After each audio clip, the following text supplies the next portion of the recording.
Hey, how you doing? This is John, and welcome to John's Long Box.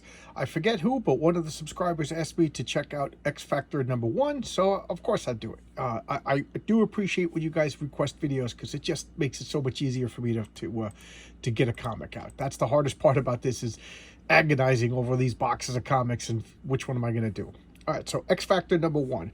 This is the actual copy that I bought. For some reason, I ended up with 3 copies, and of course, the one I grabbed is the one that's mostly beat up. The cover's beat up, but don't worry, I have two other copies that are in good shape. So this is the one I got off the newsstand in 1985. Wow, look at that, 1985. This cover is by Walt Simonson, one of my favorite comic book artists and writers of all time. I love Walt Simonson. I met him. He's a real nice guy. I got his autograph on a comic. He's just a pleasant all-around guy. And it's inked by Joseph Rubinstein. And I'm not sure if I'm saying his name right, but Joseph Rubinstein. And who is this? This is the original X-Men. The original X-Men reformed and formed a team, and I'll talk about the premise and everything like that in a second. So who do we got? We got Scott Summers, Cyclops, Jean Grey. I think she's back to being called Marvel Girl, and that's Bobby Drake, Iceman, Warren Worthington, the Angel, and Hank McCoy, the Beast. Baptism of Fire. That was the name of the story in the original X-Men, which I showcased in one of my earlier videos. Lions, Tigers, and Bears. Okay, so this is Saturday morning cartoon. Okay, let's look at that. And this is the splash page. Remember, the splash page is one panel, and it's usually the first page in a comic. Let's check out the credits before we go any further. So Bob Layton, writer. I like Bob Layton. Bob Layton is a great writer, and he's also a good artist. I love Bob Layton's art, too. Jackson Juice. I always called him Jackson Geis, but apparently it's Jackson Juice. And he's also called Butch Juice. So there you go. That name makes me giggle. Bob Layton, Jackson Juice, Joseph Rubinstein inkers. And look at this mess. Usually when they have a lot of people, that's not a good sign. Petra Scorsese, Max Shield, Glynis Oliver colorists, and Mike Carlin and Michael Higgins editors, Jim Shooter editor-in-chief. And notice nobody lettered this. So this was done by Magic Pixie Elves. All right, so X Factor #1, February 1986. So that cover must have been drawn in 85, and then the comic itself came out in 1986. So here we have Scott Summers in Alaska. He's chopping wood with his optic blast. This is Madeline Pryor, his wife. Now, and that's their son Nathan, who grows up to be X-Man. A little bit about this. So Jean Grey is dead at this point, or she's alive. How's that for mixed signals? Jean Grey is alive, but Scott doesn't know it yet. She just came back in a Fantastic Four comic like a month ago or 2 months ago, and some of the editors were like, "Hey, let's get the original X-Men back together," which is not a bad idea. More on that later. So he meets a Jean Grey lookalike named Madeline Pryor, and they get married and they have a baby. And I firmly believe that she was just supposed to be a normal girl. You know, this was supposed to be a normal marriage, a normal, whatever you want to call it, couple thing. And that was it. That was going to be his baby. And I think Scott Summers, they were like kind of weaning him out of the comics. I think they were kind of forgetting. But then they decided to bring Jean Grey back. And if we're going to bring Jean Grey back, let's bring the X-Men. What are we going to do about Madeline Pryor? She becomes a problem. And then they make her like the Goblin Queen later on. I don't like that. I liked her better as just a normal person. I kind of liked her as a character. Her parents owned a air freight company from Alaska. So did Scott's parents, so that they hit it off. And I just thought it was a neat couple. Look at this beautiful house, too. My wife's been talking about retiring to Alaska. And I got to say, I'm intrigued by the idea. We're trying to look to see if it's something we can afford. All right, so here, Mutant Myth Menace. So now we're getting in. This is the late 80s. So now we're getting into the era of mutant persecution. But, you know, it really wasn't that big of a deal. It's such a, what is the term? Mandela effect. You know, the X-Men, of course, the X-Men had persecution stories, but it wasn't the main focus of the comic. We are now entering the point where the mutants can't go anywhere without mutants, and it I don't know. Maybe I'm the crazy person because the sales were phenomenal throughout the 90s, but One of these days I'll make a video about why the X-Men deserve persecution. But right now let's focus on this. So she's played with the baby, everything's idyllic, and Scott's just being a jerk. This is the beginning of the jerk Scott Summers. I love Scott Summers. He was probably my favorite X-Men next to Colossus at this point. And when he kind of left the team, and it made sense. He left the team after Jean Grey died, because he wanted to find himself. He had no real life outside of the X-Men. So I kind of like that. And I think he was slowly leaving because he wasn't that pop. But I liked him. Now, from this point on, look how dirty my fingers are. From this point on, he is a jerk, okay? There's no other way to describe it. Look at all this dialogue. Look at all this dialogue. So they're having... He's like, I'm vaguely dissatisfied with my life. And she's just like, oh, you know, you got a family here. You got a job here. You got a child here. You got to focus on what's now. And she's 100% right. Scott, you got a cool job. You got a hot wife. You got a baby. You got to look at this beautiful house. You live in the dream. You live in the dream. Focus.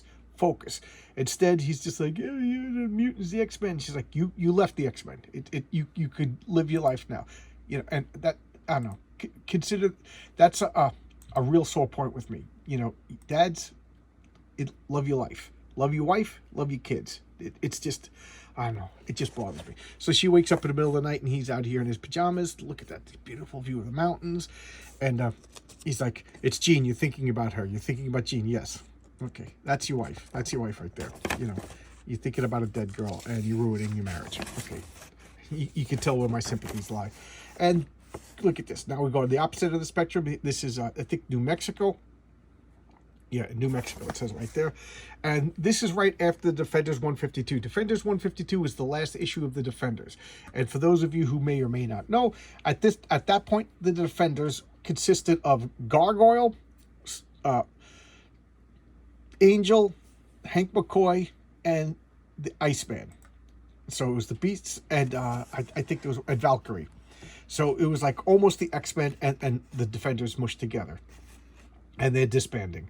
So he's like, oh man, you know, a little upset. He was financing the team. He inherited a lot of wealth, and he's, you know, financing the team. And here's Hank. He's going to go become like a professor, and Bobby's going to go back to... His father got him a job as an accountant. Bobby's father always wanted him to be an accountant. Here we got some essays quick. And they're goofing around, you know.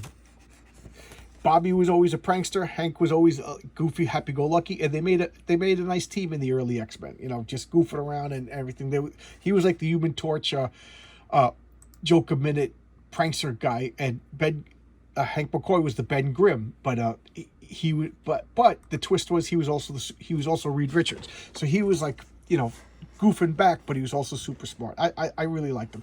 And this is Candy Southern. This is Warren Worthington's long-term girlfriend, and I think she was like the manager of the Defenders. You know, she handled like publicity and legal things like that. You imagine superhero people definitely need a PR and legal consultant. So now they're talking about, you know, what they're going to do, what they need to do, and they're going to move on with their lives. The Defenders was fun, but it's time to grow up. And we got some construction workers working on the house that got damaged in one of the Defenders fights, and what happens is they're saving them. There was a construction accident, so they weren't following OSHA regulations, and the cable snap, and she gets dropped in the water, and here come the X-Men to save the day. A little bit of obligatory action. Remember, it's a superhero comic book. They can't just sit around in the coffee shop talking about food all day long like they do in modern Marvel comics. They actually have to have action because it's an action visual medium. All right, so now they all fall in the pool, and they're helping them all off, and they're saying goodbye. Goodbye, everybody. And what's this? It's Reed Richards. It sounds urgent. So just in time for the other two guys to leave, he's like, what? Are you sure? Okay, we got to go. I got to go. I'm going to go to New York. I don't know if he's going to actually fly from New Mexico to New York. She goes, hey, you're not going to leave me alone with a house full of construction workers. On second thought. And here we have subplot. You know, this is the subplot's going on. So now you have San Diego Naval Yard. And look, this is old school coloring. How can I tell? There's just there's no delineations in the sky cloud. That's the sun's going down, and it's just pink, pink, pink, and then red. In modern computerized coloring, you can see all the gradations. But this is old pen and ink coloring, and the skies. I don't know. I just like it. I guess that's what I'm used to. Old fogey, and I like it. So this is Rusty Collins. He's an underage guy, so he can't get into the bars, and they're going to make a man out of him. So they take him down to the old Triple X bar in San Diego. We've all been there, right? And they introduce him to Emma Deporte. Enchanted, I'm sure. So they take him to like some 1890s cowboy saloon, prostitute bar. And she's gonna make a man out of him. Come on, let's go in the back room. And as they're making out, boom, boom, he bursts into flames and hideously burns the poor girl. Jeez, that is just a nightmare. I'm very sympathetic. Oh God, look at it. Look at his face. What's going on? He's running around on fire.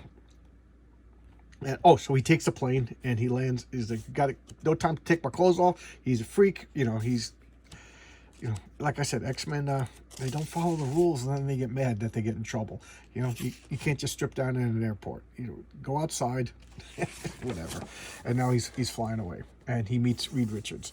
Reed Richards, and Reed Richards, like, somebody calls him a freak, and Reed Richards saves him because Reed Richards is a good guy. He's like, come on, we got to get back to the Avengers Mansion. They get to the Avengers Mansion, and lo and behold, there's a bunch of like anti-mutant freakos out here that are gonna fight. And they want to they're taking away Rusty Collins. He's like, you freak, you hurt my girl, I'll make you pay for this. And he's like, oh. And poor Rusty, he's a good guy. He actually feels bad. Of course, he should feel bad, you know what I mean? He just burnt up a woman, and he feels horrible. And he's all, what's going on? And waiting. And then what did he do? He found out the secret. What's the secret? Jean Grey's alive. We all know that now. So it's, they didn't reveal it yet, but he knows. So Reed Richards introduced him to Jean Grey. And now he's like, should I call Scott? And he's waiting, and he calls Scott. Scott's like, huh? Oh, what? Jean's alive? He's like, I gotta go. Jean's alive. And she's like, if you walk out that door, don't come back. You gotta go visit your old girlfriend. She died. She moved on. You know what I mean? It's like, sorry, but you kind of got a wife and kid there, Scott. You kind of got a job. I don't know what else to tell you, but you don't just leave. I could sympathize a little bit with his point. He was in love with her and she died, but you moved on. You're married now. You made a choice. Stick with it. Be a man.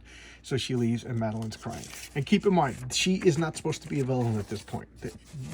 What they had to do is they had to redeem Scott Summers, because a lot of people didn't like him because of, basically, he abandoned his wife and kids. So what they had to do is she became the Goblin Queen, and the Goblin Queen kind of like took over his mind, and it wasn't his fault. And they absolved him of all agency, which I can't stand that. So here we have what's it, Scott Summers? Could you tell me what's going on? And there's all security guards and everything, and we got to take her. And they open the door, and there's Jean Grey. Oh my God, it's Jean. She's alive. And she's all excited. Now, keep in mind, for her, she's been dead, and now she's alive. Time hasn't passed. So the last time she saw Scott, they were hugging on the moon.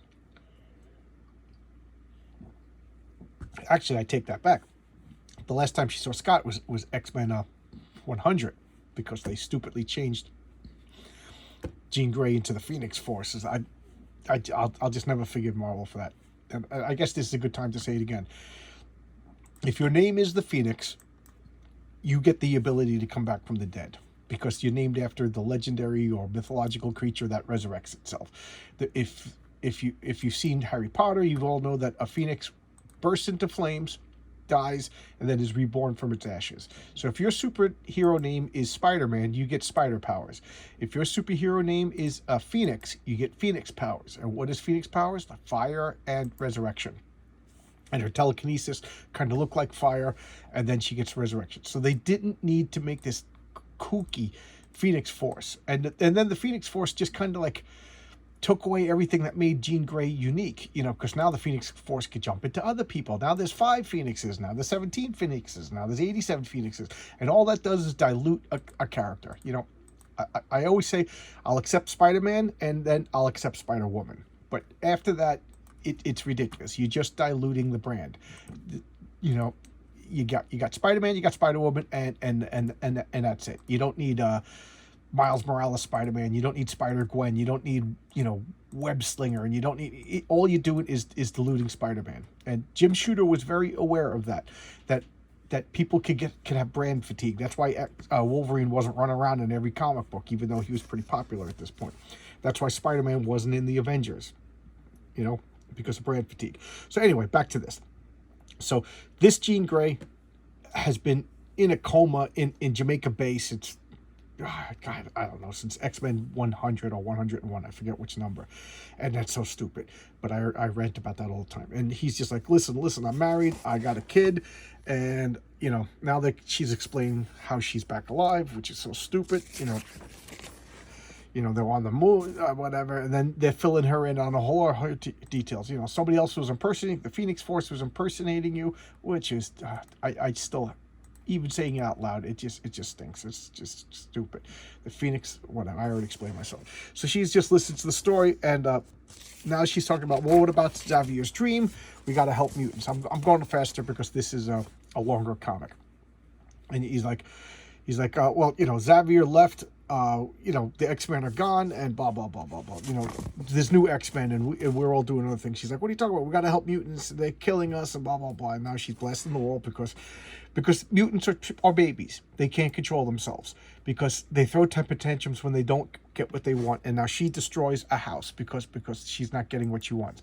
And keep in mind, if me, John Longbox, if my wife was to say something that I didn't like and I take up a hammer and start smashing up the walls, I'm a lunatic and I go to jail. And then my wife divorces me, right? And nobody sympathizes with Johnny Longbox. I'm just a, you know, whatever. But if you're Jean Grey and somebody says something you don't like, you get to destroy a wall. And everybody just thinks, oh, you know, poor mutants. You can tell which side I'm on all this. X-Men deserve persecution. So she storms off, and now they're getting an idea. We got to reform. We got to get the band together. So here's, of course, now coincidentally, after it hasn't happened in many issues of comics, because they were in the Defenders, and it wasn't like mutants, you know. But whatever. So he doesn't get the job because he's a mutant. So he does what a normal person does: strips his clothes and jumps out the window to prove that, you know, we're just normal people. You know, because if I stripped off my clothes when I didn't get a job and jumped out the window, everybody would be like, oh yeah, you know, that's just the way it goes. You know, but mutants act weird and then complain when people treat them like weirdos. And now Bobby Drake gets the accountant job, and he just doesn't like it. He's bored. That's the only one I can be sympathetic with. You know, he's just sitting. This is a guy who's been to other planets. He's been to other dimensions. You know, he's done so many cool things, and now he's just being an accountant because that's what his father wants for him. That's what he was in school for originally. And so Bobby Drake, he gets the call, and they all, you know, he runs out. And I don't blame him. He's the only one he's acting like a normal person. So here they are. Jean Grey's back alive. Yay! You know, we're getting the team back together. Where's Scott? Scott's over here like a bum. Okay? So, you know, he already abandoned his wife and kids. Go home. Go home. Just say to your wife, you know, Jean's alive. I had to go and sort my feelings out. I belong here. You know what I mean? That's what you got to do. That's what you got to do. Be a man. Stick to your commitments. But no. I'm just gonna abandon. You know, I'm gonna abandon my wife and kids. That's what I'm gonna do. That's what a man does.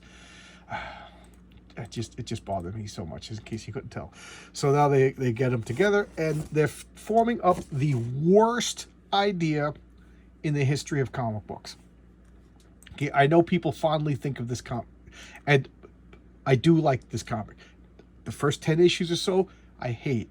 Even as a kid, I think I stopped collecting it. And then when it got good again, I went and bought the back issues. But here they are. This is Cameron Hodge, who turned out to be like a lunatic anti-mutant guy who later on, I think he becomes like a cybernetic villain or something like that. This is his first appearance. So he's formulating a team. They're going to be called X Factor. And what they're going to do is they're going to make commercials is your kid a mutant? We're investigating mutants. Mutant investigations and resolutions. No need to be fearful any longer. Our skilled team of experts will aid you in the finding of the answers to one of the most urgent problems of our time, Colt. So they're going to kidnap American citizens without a trial, and these guys don't have any legal authority. Okay, they have no legal authority. They're going to kidnap American citizens on suspicion of mutant abilities, and they're going to whisk them away from their family. Nobody's going to know where they are. So what is that? There's a term for that. And then they're going to train them on the pet, and then they're going to reveal, we were just kidding, we're not really mutant hunters, we're mutant friends, and we're going to teach you how to use your powers. It's ridiculous. It's ridiculous. Okay, and here we go to Rusty Collins, the guy. His sergeant's gonna kill the mutie with the gun, and he's freaking out, and he activates his powers and blows everything up, and he escapes in flames. So there's the X Factor commercial on the TV. He's gonna call X Factor, and they're putting, so now what they're gonna do, they're gonna X Factor, they're the X Factor and they're the executioners. They're two teams in one. X Factor is like the public team, and then like when they go out to fight the mutants, they're called the It's so bad. So they get a plane, apparently with Warren Worthington and Cameron Hodges' money, they get all this equipment, and they're going to show up and they're going to capture Rusty. Are you Rusty Collins or CPO Fisher? We're X Factor. We're going to go and catch a mutant for you, and they all got sunglasses, and they're going to, they just chase down this poor kid. So now they're the executioners when they wear these costumes, because that's not going to terrify the poor kid who he's the only one I'm sympathetic for. So now they're attacking him, and they're going to capture him. And why can't I turn the page? And here they are, the poor Rusty Collins, and I'm going to burn you all down, and attack! He's just screaming, keep him off balance, don't let him use his powers. Blah, blah, blah. They're jumping around, and they just blasted him. Marvel Girl Jean Grey's using her abilities, they're terrifying him. Will be free. They blow up the mountain because that's what responsible, American citizens want to do who don't want to be persecuted. And then they wrap this kid up against his will, capture him, bring him, imprison him, and then charge this guy $42,000 for the work. And they all laugh, and they're like, we're not really bad guys. We're here to train you. And, I know we just attacked you. We couldn't have walked up to you, and just said, hey, listen, we're mutants too. We know what you're going through. Why don't you come with us? We'll help you. No, we're going to blow you up. We're going to attack you. We're going to chase you. We're going to terrify you. We're going to call ourselves the executioners. And then we're going to help you. And then to make matters worse, how long has he been gone? I mean, to get commercials on the air, to get clearance to fly a plane, he's been gone like a month. He's got to have been gone a month. He just abandoned his wife and his kid. So there you go. Bring me the head of Hank McCoy. I'll give you the head of all the X Factor, because it's just a horrible idea. Secret Wars 2. Love Secret Wars 1. This one, me and my friends would read it every month, just how bad it was. This I think killed Jim Shooter's career. No, the new universe killed Jim Shooter's career. So there you go. The person who requested X Factor, sorry if I didn't take the same view that you did. He said he really enjoyed it. I hated the first 10 issues. Once they dropped this mutant hunter thing and they just became a superhero team again, I really liked it. Louise Simonson started writing it, and it just took off. Matter of fact, I think I'll break out another issue in a couple of episodes from now to show you when I really started liking it. X Factor became a really good quality comic, and I think that's what everybody remembers, but everybody kind of forgets this first issue premise. It was terrible. All right, that's 23 minutes talking about this. I'm sorry to drag you on so long. Please do request more videos. That I would love that.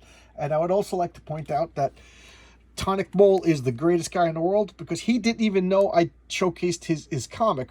I ordered 6 and 7, and he threw in number 5 because it bothered him that he knew that I ordered all the comics and was missing number 5. So thank you. Great guy. And and then I showcased the video, and he saw it, and he was like, oh wow, you're the guy I sent you. He sent me a message. I sent you number 5. I didn't even know. What a good guy. I wasn't asking for anything for free. I never asked for anything for free. I've never gotten anything. I take it back. I got a Hero and Bird comic for free, and I showcased that, but I will be paying for number 3 when that comes out. All right. I'm, you know, I'm a tiny guy. I'm not asking for anything for free. I'm just asking, well, I'm a big guy. You know what I'm talking about. All right, I'm just talking because I'm crazy now.